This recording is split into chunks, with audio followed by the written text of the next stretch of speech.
ازيكم عاملين ايه؟ يا رب تكونوا بألف خير. عاملين ايه في البرد ده؟ طوبة جاية السنة دي بتحدفنا بالتلج والبرد. النهارده هنعمل روتين حلو قوي مع بعض. انا بعمل شوية تجهيزات كده عشان رمضان. فانا بعد ما خلصت شوية حاجات منها قلت تمام ما عملتش فيديو.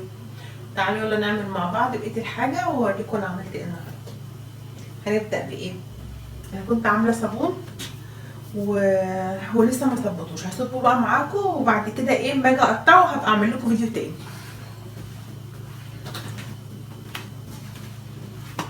طبعا اللي متابعني عارف ان انا بعمل الصابون السائل من الزيت المستعمل. تمام، بصوا هو كده بدا ايه يتصبن او بدا يمسك. انا بس هصبه بقى في قالب كده وهسيبه ينشف وبعد كده هبدا ايه اقطعه. خلاص تعالوا بس نشوف هجيب البلاستيك اللي انا هحطه في القالب.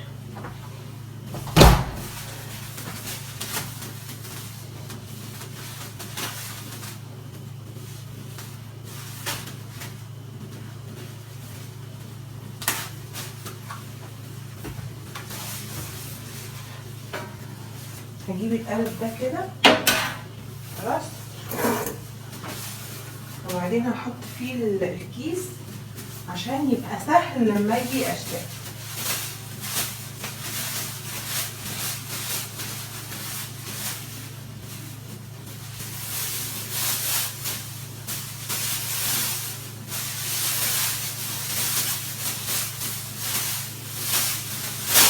طبعا هي جيت كبيرة ممكن نقسمها قطع يعني.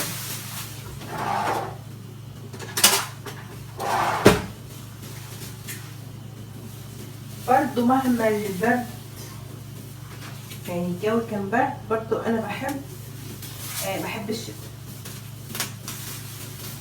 مهما عمل بقى اللي بيحب حد او بيحب حاجة خلاص بيستحملها على عيوبها. وانا بحب الشتاء.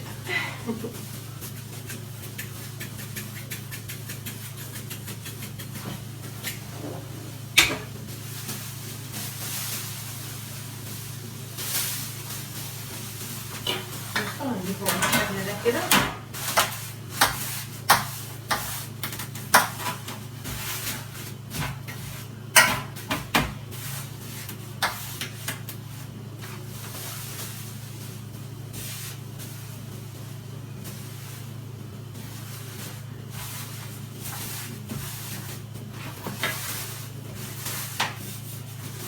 ثواني كده، حاسه القالب في زي ما يكون ايه كده حبيبات او حاجه، فانا مش حابه الصابون، انا عايزاه ملس، مش عايزاه يكون في حاجه محببه.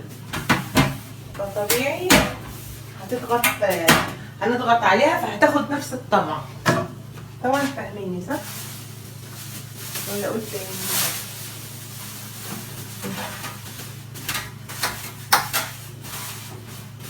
ايوه كده تمام. هنبدأ بقى ايه نصب الصابون كده بالشكل ده. بسم الله الرحمن الرحيم.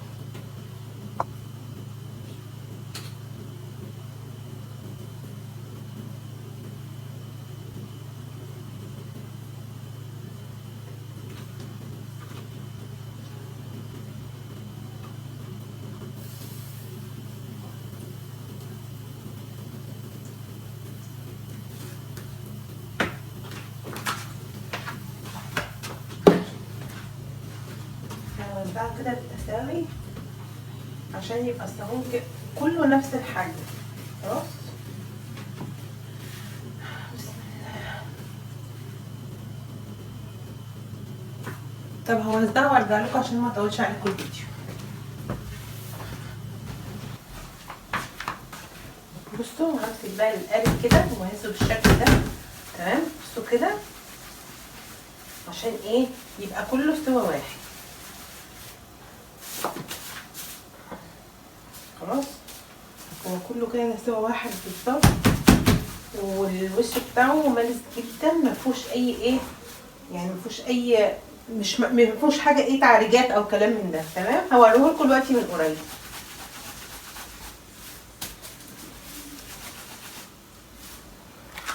تعالوا اوريكم من قريب. شايفين؟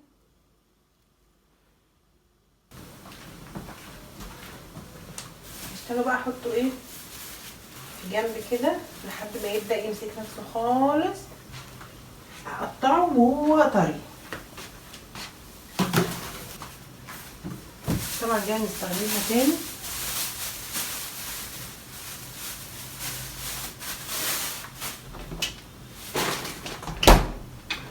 بس الحاجة دي كده عندها.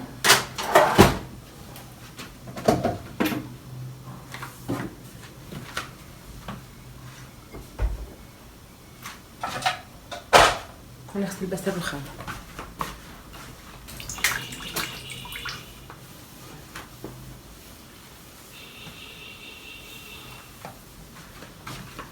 واقفة كده ليه؟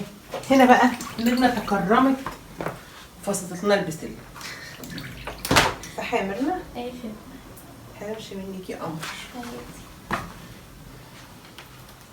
وكمان هتقطع لنا الجزر، انتوا متخيلين؟ بضحي والله. يعني ميرنا كده عاملة معجزات. صح؟ ماشي يا ستي، نتقابلك في الافراح.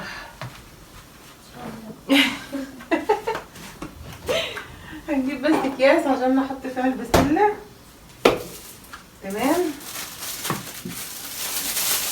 وهنا انا عامله بقى طماطم، انا عاملاها صلصه، وممكن الفيديو الجاي ان شاء الله نبقى نعمل كاتشب من الصلصه.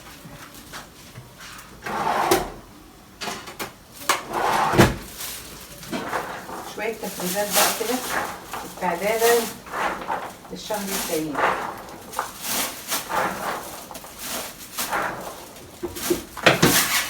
حلو قوي كده عشان ايه؟ هنحط جزر كمان، بس هنحط في اكياس تانية.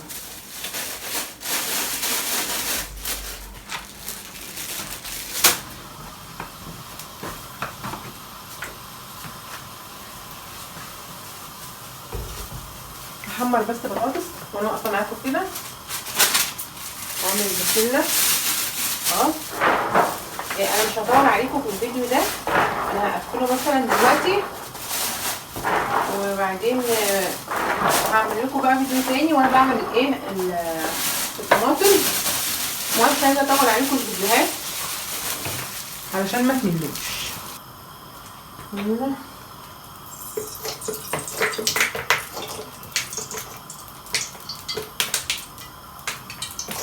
عايزه اقول لكم ان انا عامله الصابون ده بكام رتل زيت؟ 4. خلاص، بما يعادل 4 ازاز زيت يعني. حطيت عليهم 300 جرام صودا و4 معالق ملح و4 كوبايات ميه دوبت فيها الصودا يعني. وكمان عملت ايه تاني؟ حطيت معلقتين سكر. وايه تاني يا دينا؟ وحبه صابون سايل، يعني كله على بعضه كده واخد 6 كوبايات يعني سوائل. حطيت ديتول مطهر وحطيت صابون سايل و4 كوبايات ميه. وفي ناس بقى بتزود كلور، انا حطيت مثلا حبه كلور صغيرين ما يجيش ربع كوبايه. وفي ناس بتحط مسحوق اللي هو الباودر. خلاص. وايه تاني؟ في حد بيعصر ليمون. هو اساس الصابون الزيت المستعمل والصودا. تمام.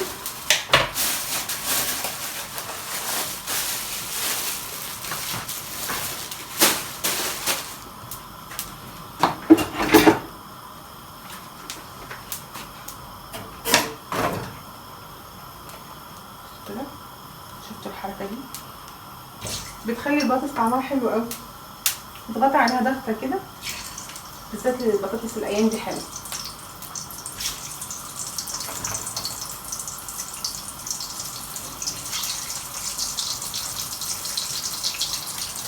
لما تكون البطاطس صغيره بعملها بالشكل ده، تبقى شكل البيض المسلوق.